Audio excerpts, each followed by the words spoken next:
Terima kasih, Yang Mulia. Saudara Ali, tadi saudara menerangkan terkait motif, bahwa motif ini adalah suatu hal yang sangat perlu dibuktikan. Karena jika tidak ada motif adalah suatu hal yang tidak masuk akal.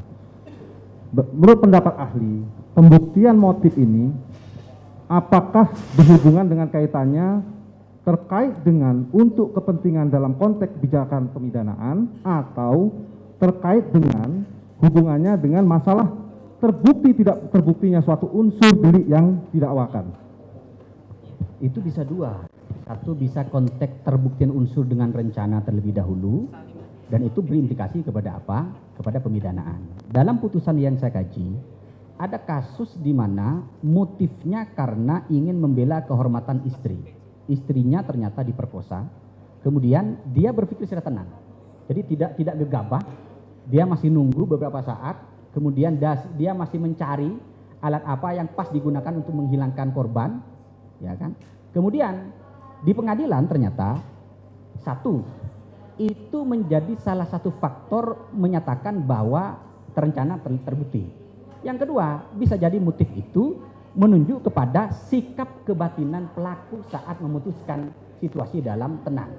Artinya apa? Bisa jadi karena motifnya ini maka kemudian pelaku emosi. Seperti itu. Gimana cara menunjukkan? Silakan datangkan ahlinya. Apa perkataan ahli psikologi terkait itu?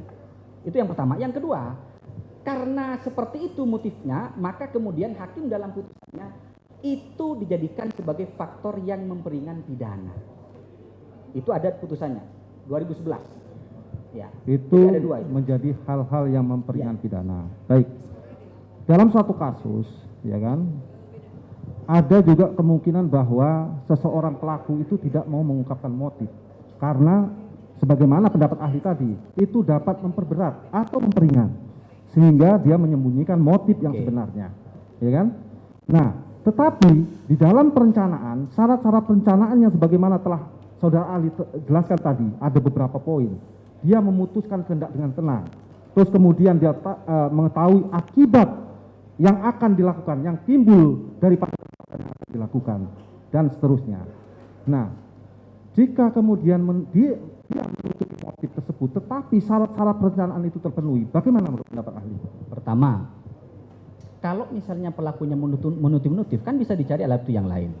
Apakah ada alat bukti yang lain yang menjelaskan bahwa memang meskipun pelaku menutupi motif, tapi ahli menjelaskan motifnya ini, ya kan? Kemudian nanti dilihat apakah dari keterangan ahli tadi motifnya ini, kemudian dilihat apakah dengan motif itu kemudian pelaku masih berpikir secara tenang. Kalau ternyata masih berpikir secara tenang, itu perencanaan. Tapi kalau ternyata berdasarkan penilaian ahli, pelakunya tidak menyebutkan motifnya seperti apa, tapi ahli mengatakan motifnya ini, disimpulkan bahwa dalam saat itu pelaku tidak dalam kondisi tenang ketika memutuskan, ada misalnya trauma luar biasa, ada tes psikologinya, maka dalam konteks ini perencanaan pasti tidak akan terbukti. Baik, kita ilustrasikan contoh ahli. Seseorang itu mempunyai ada suatu kebencian terhadap orang itu, ya kan? Karena kebencian ini sehingga mengakibatkan dia ingin berencana membunuh. Dia mempersiapkan ahli, mempersiapkan segala sesuatu halnya, mulai dengan tenang. Masalah interval waktu tidak menjadi hal, karena kan tidak ada memang suatu pendapat yang pasti mengenai kapan interval waktu itu harus dipenuhi. Tetapi dengan rencana-rencana tadi bisa dibuktikan oleh seorang penuntut umum, ya kan? Dia mempersiapkan senjata, terus dia mempersiapkan di mana akan dieksekusi, siapa yang akan melakukan eksekusi, ya kan?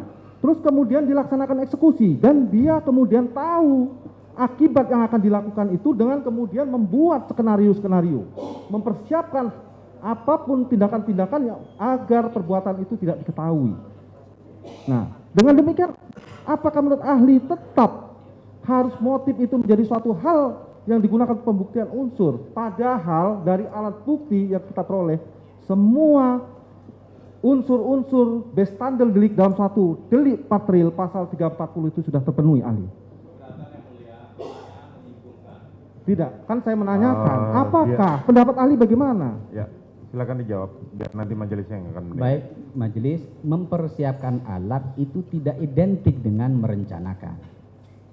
Kalau tidak, kalau ingin Mohon clear, izin Ali, saya tidak hanya mengatakan saya jelaskan mempersiapkan dulu. alat saja. Gini aja, kalau Bapak bicara saya diam. Siap, Ali. Kalau saya bicara Bapak diam. Lanjut Ali. Saya di sini bukan ahli ya. Saya bukan saksi, saya ahli. Sehingga saya tidak punya kepentingan dengan perkara ini ya. Baik. Jadi kita saling menghormati aja. Kalau saya bicara Bapak diam, semuanya diam. Kecuali misalnya majelis mengatakan ini. Oke. Silakan Ali. Tapi kalau Bapak yang berbicara, saya akan diam. Biar kita fair saja. Oke. Prof. Andi Hamzah mengatakan mempersiapkan alat itu tidak identik dengan merencanakan. Kenapa?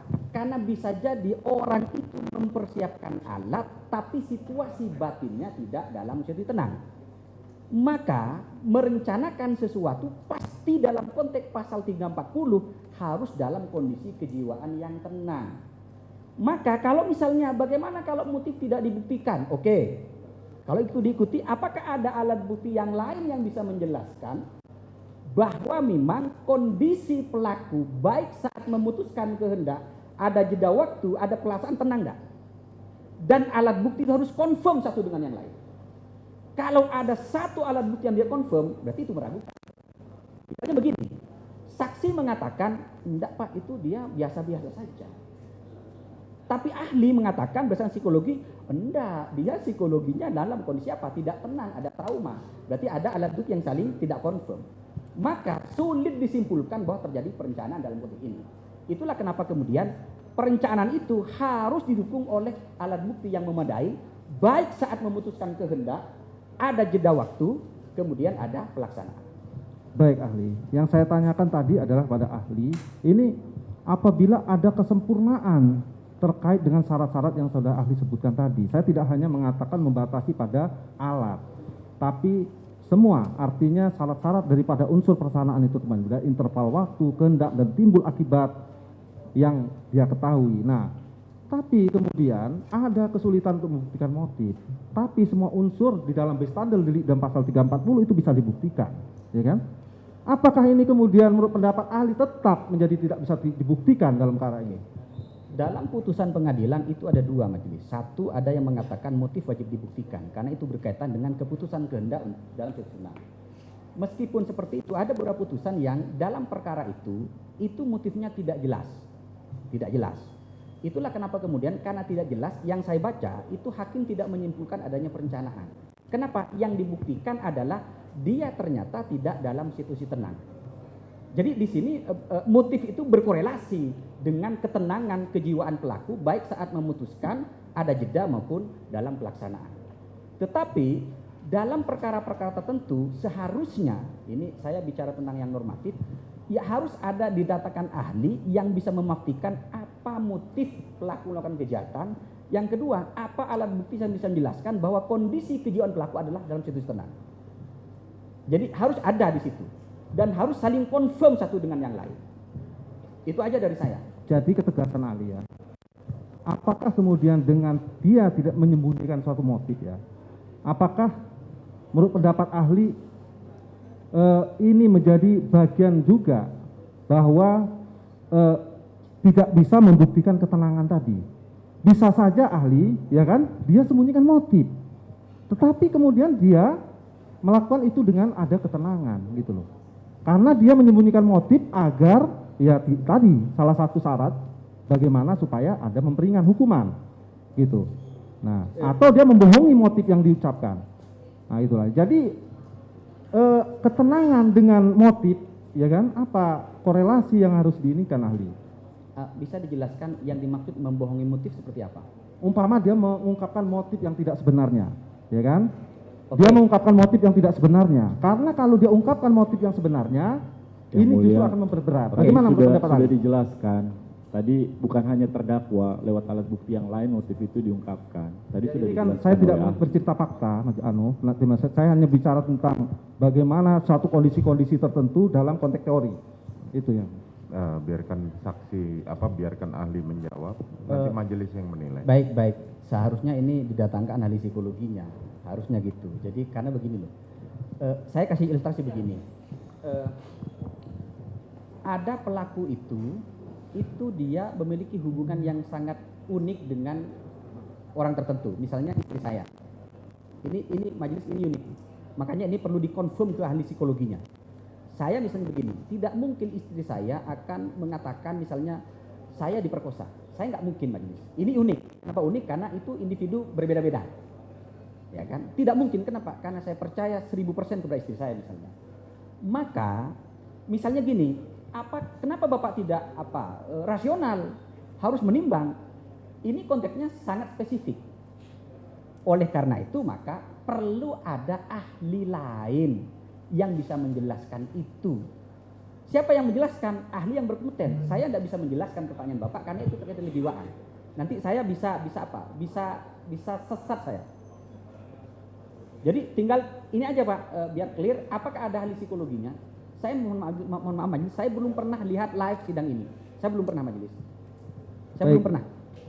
Terima kasih ahli. Nah, sebagaimana dengan pendakwaan kami terkait dengan delik-delik yang kami dakwakan dalam suatu pasal.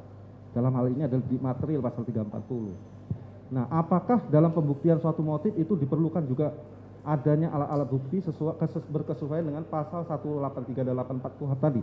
Harus didukung dengan 2 alat bukti juga. Saya tadi kan membatasi ketika merencanakan itu kan pasti ada memutuskan kehendak dalam situasi tenang. Disitulah pentingnya motif dibuktikan. Tapi untuk delik material kan tidak semua seperti itu rumusan deliknya. Ya. Jadi saya membatasi yang mulia bahwa dalam konteks memutuskan kehendak dalam situasi tenang, disitulah motivasi pelaku muncul. Dan harus diungkap di persidangan. Harus diungkap. Harus diungkap. Dengan Siapa 2 yang alat bukti. menjelaskan? Bukan saya nggak ahli masalah itu. Tapi saya bisa memahami bahwa di dalam bukunya Pak Lamintang itu dia mengatakan pasal 340 itu adalah pasal terutama perencanaan itu kondisi kejiwaan pelaku. Maka mutlak di situ ada pembuktian dari ahli psikologi. Kenapa ahli hukum tidak bisa? Tetap dengan 2 alat bukti dan keyakinan Ya. lebih. Oke, baik. Kami ganti pertanyaan yang lain. Ahli. Dalam suatu delik material, ya kan, sebagaimana kami dakwakan dalam 340 dan 338. Bagaimana kita melihat suatu teori kesengajaan ya dalam bentuk willen and witten, bahwa seseorang itu menghendaki dan kemudian dia mengetahui, ya kan, terhadap perbuatan dan timbulnya suatu akibat. Kami minta penjelasan ahli. Jadi tahu kalau perbuatan itu dilarang, tahu kalau timbulnya akibat itu juga dilarang. Itu kan willen and witten ya. Nah, itu kan di MPT-nya. Tapi dalam konteks perencanaan ya tetap sama. Jadi semua literatur yang saya baca itu syaratnya majelis 3. Memutuskan kehendak dalam situs tenang, ada jangka waktu, kemudian pelaksanaan. Tinggal nanti kondisi kejiwaan itu harus ada ahli yang bisa menjelaskan. Kalau saya jelas tidak bisa. Tetap harus ada kondisi Iya. kejiwaan. Baik. Tadi ahli menerangkan bahwa terkait dengan teori turut serta, ya kan? Tadi ahli mengklasifikasikan tipologi pelaku turut serta itu bahwa ada juga pelaku yang sama-sama menjadi peserta, ya kan? Ada juga pelaku yang tidak memenuhi seluruh unsur. Ada pelaku yang memenuhi seluruh unsur. Semua pelaku memenuhi seluruh unsur dan ada pelaku yang salah satu memenuhi seluruh unsur dan yang lainnya adalah sebagai pendukung pemenuhan daripada bagian unsur. Nah, dalam kasus-kasus umpama delik material, ya kan? Dalam kasus delik material, terutama ada 2 luka umpama di tempat organ yang sama-sama vital umpama. Dan suatu kasus ada suatu luka sama-sama di tempat organ yang vital, ya kan? Nah, ketika salah satu ini pun terpenuhi sebenarnya, tentu tetap patut dibayangkan akan mati juga. Nah, tetapi kemudian apabila ada 2, ya kan, luka yang ada di organ vital sama-sama, apakah ini masuk dalam tipologi pengertian ahli bahwa seluruh peserta itu memenuhi seluruh unsur tadi? Kan tinggal nanti dilihat. Kalau ada 2 peluru yang masuk, kan ada penjelasan ahlinya. Peluru mana yang menjadi sebab paling kontributif di dalam timbulnya kematian korban? Itu nanti yang diikuti. Ya, kenapa? Karena tidak mungkin orang mati 2 kali, tidak mungkin. Pasti ada satu penyebab yang itu akan menjadi faktor kontributif bagi timbulnya akibat yang dilarang. Maka gimana caranya? Gimana ahlinya? Ahlinya bicara apa? Oh, ahlinya adalah misalnya yang menyebabkan kematian, misalnya ya, yang di perut. Maka tinggal lihat, ini pelurnya siapa? Oke. Yang kedua misalnya yang menimbulkan kematian, yang di dada. Maka ini pelurnya siapa? Atau misalnya yang menimbulkan kematian, misalnya di leher. Maka pelurnya siapa? Nah, uji balistik menjadi penting di situ. Tinggal kita, apakah kita akan mengikuti itu atau tidak. Tapi itu bukti ilmiah. Bukti ilmiah, saya hanya berikan kerangka teoritisnya tentang bagaimana membuktikan akibat yang dilarang pada delik-delik materi. Ya, apakah yang sebagaimana menurut ahli tadi, jadi apa yang saya gambarkan tadi, apakah bisa masuk dalam tipologi ahli tadi maksud saya? Kalau turut serta, Ya, turut serta yang memenuhi seluruh unsur maksud saya. kalau dua, saya tidak bisa menjelaskan bahwa dua-duanya harus memenuhi unsur, tinggal dilihat keterangan ahlinya seperti apa. Oh gitu. Karena keterangan saya pasti berdasarkan keterangan ahli. Ahli mengatakan bahwa yang menimbulkan kematian bagi timbulnya apa? Yang merupakan sebab utama timbulnya kematian yang di perut. Bukan yang di kepala, Pak. Berarti yang di perut itu yang menjadi pelaku. Jika pendapat ahli mengatakan bahwa dua-duanya fatal dan bisa menimbulkan kematian, Fatal itu kan bisa menimbulkan Ya kematian. tinggal diikuti aja itu. Oh, siap. Jadi saya berpegang teguh pada ikuti pendapat ahlinya yang kompeten di bidang itu. Tentang Baik. misalnya apa pelurunya, uji balistiknya itu kan. Baik. Terkait dengan teori kausalitas ahli. Nah, mungkin kami butuh Oke. butuh apa pencerahan dari ahli yang lebih mengetahui daripada kami. Kita belajar praktisi. aja, Pak. Kita belajar Pak, sampai Petunjuknya mati, ahli Pak. ini. Jadi teori kausalitas. Tidaklah kita belajar, majelis mohon maaf ini saya tidak akan menggurui, kita belajar sampai mati lah ini. Teori kausalitas Jadi, dihubungkan dengan motif, ya kan? Terus kemudian dihubungkan dengan perencanaan dan kemudian dihubungkan dengan pelaksanaan. Jadi Jadi begini ahli, belum ya, selesai ya, ahli. ya. Ketika ada satu kasus itu terdapat motif tertentu, terus kemudian motif itu disampaikan kepada seseorang, ya kan?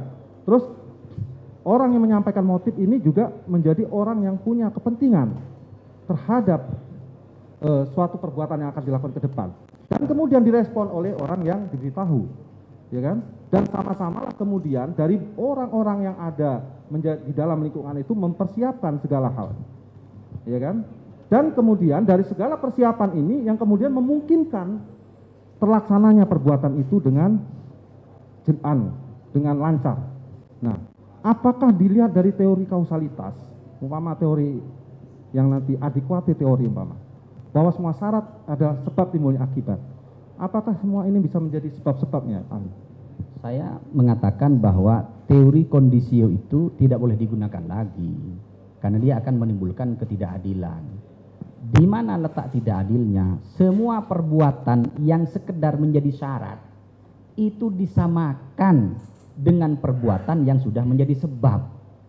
Sehingga apa? Pelaku yang melakukan perbuatan sebagai syarat dengan sebab itu sama masuk penjara. Itu tidak adil. Saya kasih contoh ya.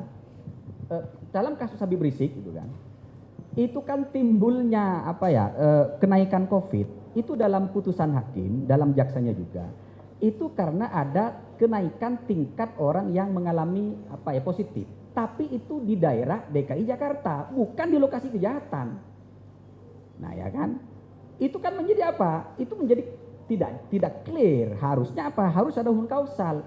Orang ini katakanlah ya positif COVID karena perbuatan Habib Rizik. Tapi di situ enggak.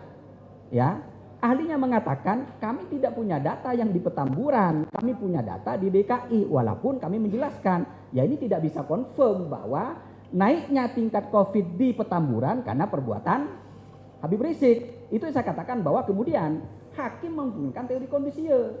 Ya, kalau mau firm, kalau mau konsisten dengan teori itu, semua orang yang membantu Habib Rizik datang ke Indonesia masuk penjara semua dia. Semua orang yang ratusan ribu itu loh nunggu di bandara, dia menjadi apa? Menjadi perbuatan sebagai syarat. Karena tanpa itu tidak mungkin terjadi COVID kan? Artinya apa? Harus masuk penjara kalau mengikuti teori ini. Maka kemudian teori von Bury ini harus ditinggalkan. Kenapa? Dia logis tapi tidak adil. Hukum itu logis tapi harus adil. Maka apa? Gunakanlah teori mengindividualisir. Kalau dalam konteks timbulnya kematian, apa penjelasan ahli terkait dengan ini? Bukan ahli hukum. Misalnya apa? Ada korban mati. Matinya karena apa? Karena diracun. Racun apa? Racun arsenik misalnya. Cyanida. Siapa yang menaruh? Kapan ditaruh? Itu kan ada penjelasan ilmiahnya. Itu kemudian disimpulkan bahwa timbulnya akibat karena perbuatan ini. Kalau perbuatannya A, siapa A ini? A adalah Pak Mahrus, maka saya sebagai pelakunya.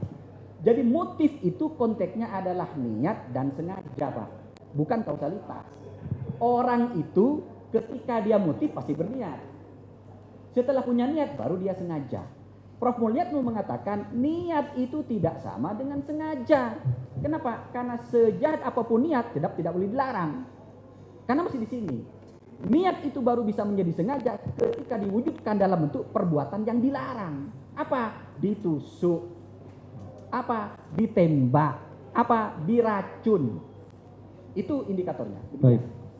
Tapi kemudian apakah kemudian ya, dari setiap peran-peran yang saya gambarkan tadi, ya kan, dari mulai motif, menyampaikan ini sampai kemudian terwujudnya suatu delik tadi, ini berhubungan dengan pasal 55 adalah merupakan bagian daripada pembagian peran, ya kan, dalam konteks pemenuhan seluruh unsur-unsur sehingga tercapainya delik. Oke. Misalnya begini, saya kasih contoh ada 5 yang terlibat. A, B, C, D, E. Kalau ingin konteksnya BDPL terus serta, kelima orang ini harus sepakat sebelumnya. Kelima harus sepakat. 1, 2, 3 harus firm. Sepakat untuk menghilangkan nyawa saya. Ya, sepakat. Baru kemudian setelah sepakat ada pembagian peran. Jadi pembagian peran itu disengaja, bukan karena kebetulan. Bukan karena insidentil. Misalnya apa? Gimana caranya Pak Mahrus akan meninggal? Ya sudahlah, kamu ikat tangannya, saya kakinya, saya ininya. Itu yang namanya kerjasama yang sudah dikehendaki. Itulah namanya double offset. Kalau dia hanya ada di situ, ya kan, tapi sebetulnya dia tidak ada meeting of mind, itu bukan turut serta, Pak. Itu hanya peristiwa insidentil aja. Artinya apa? Tidak bisa dia kena apa turut serta, nggak bisa. Baik, masalah terkait dengan fakta mungkin kami akan menyimpulkan masing-masing ahli. Tapi kami terima kasih bahwa telah diberikan pandangan pendapat ahli tadi. Yang setidaknya kami menganggap bahwa pendapat-pendapat yang ahli berikan sangat mendukung pembuktian kami. Mungkin rekan kami ada yang melanjutkan. Satu saja ya, sudah hampir 30 menit. Baik.